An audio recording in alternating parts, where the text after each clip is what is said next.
জুলাই অভ্যুত্থানে আওয়ামী লীগ সরকার পতনের ৯ মাস পর দেশের এমন দোদুল্যমান অর্থনৈতিক পরিস্থিতিতে বাজারে আসছে নতুন ডিজাইনের কাগজে টাকা।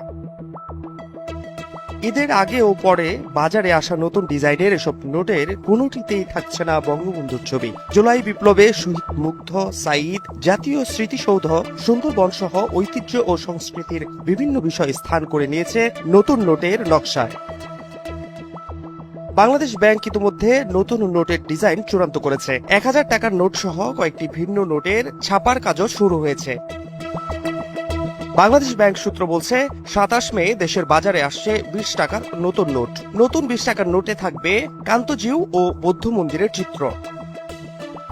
২৯ বা ৩০ মে পাওয়া যাবে শিল্পাচার্য জয়নুল আবেদিনের দুর্ভিক্ষের চিত্র ও আতিয়া মসজিদের চিত্র সংবলিত ৫০ টাকার নোট।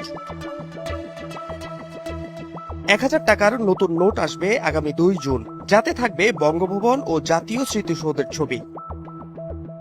ইউরোপ থেকে কাগজ সরবরাহে বিলম্ব হওয়ায় আবু সাঈদ ও মুগ্ধের অবয়ব সংবলিত ৫ টাকার নতুন নোটটি ঈদের পর বাজারে আসবে বলে জানা গেছে।